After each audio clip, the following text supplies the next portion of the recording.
ದರ್ಶನ್ ಈ ಹೆಸರು ಕೇಳಿ ಸಂತಸದಿಂದ ಕಿಕ್ಕಿರಿದು ದಿ ಬಾಸ್ ದಿ ಬಾಸ್ ಎಂದು ಘೋಷಣೆಯನ್ನು ಕೂಗುತ್ತಿದ್ದ ಕರುನಾಡಿನ ಜನತೆಗೆ ಕಳೆದ 2-3 ದಿನಗಳಿಂದ ದರ್ಶನ್ ಎಂಬ ಹೆಸರು ಕೇಳಿದರೆ ಬೆಚ್ಚಿ ಬೀಳುವಂತಾಗಿದೆ. ಕಾರಣ ರೇಣುಕಾ ಸ್ವಾಮಿ ಎಂಬ ಈ ವ್ಯಕ್ತಿಯ ಕೊಲೆ.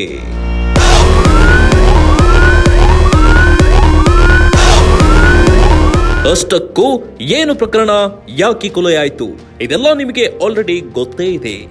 ಆದ್ರೆ ನಾವಿಲ್ಲಿ ಹೇಳೋಕೆ ಹೊರಟಿರೋದು ದರ್ಶನ್ ಅವರ ಹಿಂದಿನ ಸಿನಿಮಾ ಕಾಟೇರ ಚಿತ್ರದ ಬಗ್ಗೆ.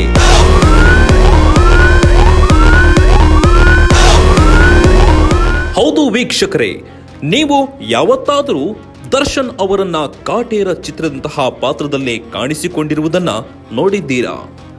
ಎಸ್, ನಿಮ್ಮ ಊಹೆ ಸರಿ. ದರ್ಶನ್ ಈ ಹಿಂದೆ ಯಾವ ಸಿನಿಮಾದಲ್ಲೂ ಈ ರೀತಿ ಪಾತ್ರ ಮಾಡಿರಲಿಲ್ಲ. ಜೈಲಿನಲ್ಲೇ ಜೀವಾವಧಿ ಶಿಕ್ಷೆಯ ಖೈದಿಯಾಗಿ ಬಂಧಿಯಾಗಿರಲಿಲ್ಲ. ಮೆಜೆಸ್ಟಿಕ್, ದಾಸ, ಕರಿಯ ಚಿದ ದಿ ಮಾಸ್ ಹೀರೋ ಈಗ ಕಂಬಿ ಹಿಂದೆ ಕುಳಿತಿದ್ದಾರೆ.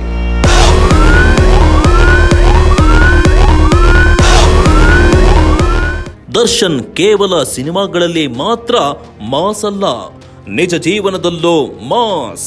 ತಮಗೆ ಟಕ್ಕರ್ ಕೊಟ್ಟವರ ವಿರುದ್ಧ ಮಾಸ್ ಡೈಲಾಗ್ ಹೇಳುತ್ತಲೇ ತಿರುಗೇಟು ನೀಡುತ್ತಿದ್ದ ನಟ ಸೋ ಕಾಲ್ಡ್ ಹೀರೋ ಈಗ ಅಕ್ಷರಶಃ ಜನರ ಕಣ್ಣೆದುರು ವಿಲನ್ ಆಗಿದ್ದಾರೆ.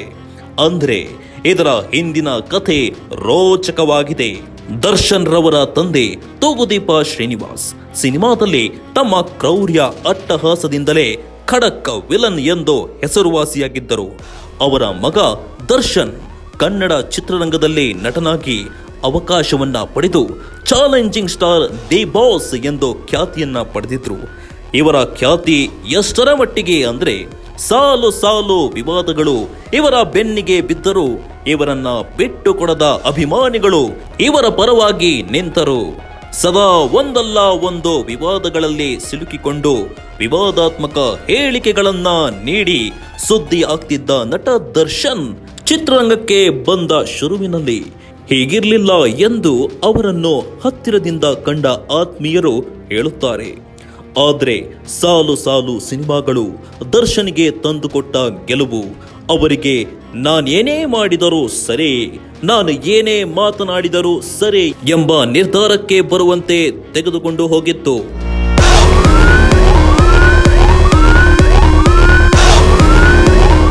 ಈ ಕುರಿತಾಗಿ ನೋಡುವುದಾದ್ರೆ ದರ್ಶನ್ ಮೊದಲ ಬಾರಿಗೆ ಸುದ್ದಿಯಾದಿದ್ದು ತನ್ನ ಪತ್ನಿ ವಿಜಯಲಕ್ಷ್ಮಿ ಮೇಲೆ ಹಲ್ಲೆ ಮಾಡಿ ರಾಜರಾಜೇಶ್ವರಿ ನಗರ ಪೊಲೀಸ್ ಠಾಣೆಗೆ ನೇರ ಹೋಗಿ ದರ್ಶನ್ ನನ್ನ ಮೇಲೆ ಹಲ್ಲೆ ಮಾಡಿದ್ದಾನೆ, ಸಿಗರೇಟಿನಿಂದ ಸುಟ್ಟಿದ್ದಾನೆ ಎಂದು ದೂರು ನೀಡಿದ ದರ್ಶನ್ ಪತ್ನಿ ವಿಜಯಲಕ್ಷ್ಮಿ ದರ್ಶನ್ ಅನ್ನು ಠಾಣೆಗೆ ಕರೆಸಿ ರಾದ್ದಾಂತ ಮಾಡಿದರು.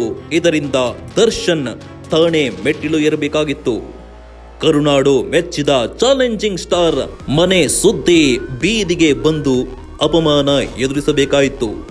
ಒಂದಲ್ಲ ಎರಡಲ್ಲ, ಹೇಳುತ್ತಾ ಹೋದರೆ ದರ್ಶನ್ನ ಸುದ್ದಿಯಾದ ವಿಷಯಗಳು ಸಾಕಷ್ಟಿವೆ.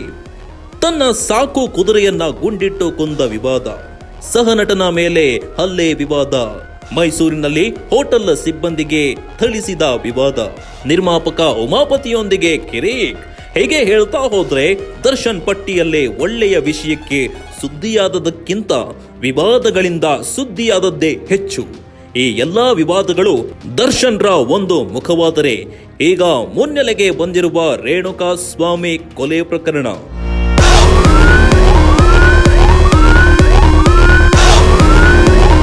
ದರ್ಶನ್ ರವರ ಕರಾಳ ಮುಖವನ್ನ ಬಿಚ್ಚಿಡುವಂತಿದೆ. ಇದು ಪರಸ್ತ್ರೀ ವ್ಯಾಮೋಹವ, ಹಣದ ಮಧವ ಅಥವಾ ಅಮಲಿನ ಅತಿರೇಕವ? ಸದ್ಯಕ್ಕೆ ಕೊಲೆ ಪ್ರಕರಣ ಒಂದು ಚಾಲೆಂಜಿಂಗ್ ಸ್ಟಾರ್ ದಿ ಬಾಸ್ ಕೊರಳಿಗೆ ಸುತ್ತುಕೊಂಡಿದೆ. ಕನ್ನಡ ಚಿತ್ರರಂಗ doctor Rajkumar, doctor Vishnuvardhan, doctor Ambareesh, doctor Shankar ನಾಗ್ರಂತಹ ಜನಮೆಚ್ಚಿಗೆ ಪಡೆದಂತಹ ನಟರನ್ನ ಕೊಡುಗೆ ನೀಡಿದಂತಹ ಚಿತ್ರರಂಗ ಅಭಿಮಾನಿಗಳೇ ದೇವರು ಎಂದಿದ್ದರು ಡಾಕ್ಟರ್ ರಾಜ್ಕುಮಾರ್ ಅವರು. ಆದರೆ ಸದ್ಯದ ಕನ್ನಡ ಚಿತ್ರರಂಗದ ಪರಿಸ್ಥಿತಿಯಲ್ಲಿ ದರ್ಶನ್ರಂತಹ ನಟನಿಂದ ಅಭಿಮಾನಿಗಾದಂತಹ ಕೃತ್ಯ ಪ್ರಕರಣ ಕನ್ನಡ ಚಿತ್ರರಂಗ, ಕನ್ನಡ ಸಿನಿಮಾ ಅಭಿಮಾನಿಗಳು ದುಃಖ ಪಡುವಂತಹ ಸಂಗತಿಯಾಗಿದೆ. ದರ್ಶನ್ ರವರ ಹಿಂದಿನ ಸಿನಿಮಾ ಕಾಟೇರ ಸಿನಿಮಾದಲ್ಲಿ ದರ್ಶನ್ ರವರಿಗೆ ಜೀವಾವಧಿ ಶಿಕ್ಷೆ ನೀಡಿದ ಹಾಗೆ ಈ ಪ್ರಕರಣದಲ್ಲಿ ದರ್ಶನ್ ರವರಿಗೆ ಜೀವಾವಧಿ ಶಿಕ್ಷೆಯಾಗಬಹುದೇ?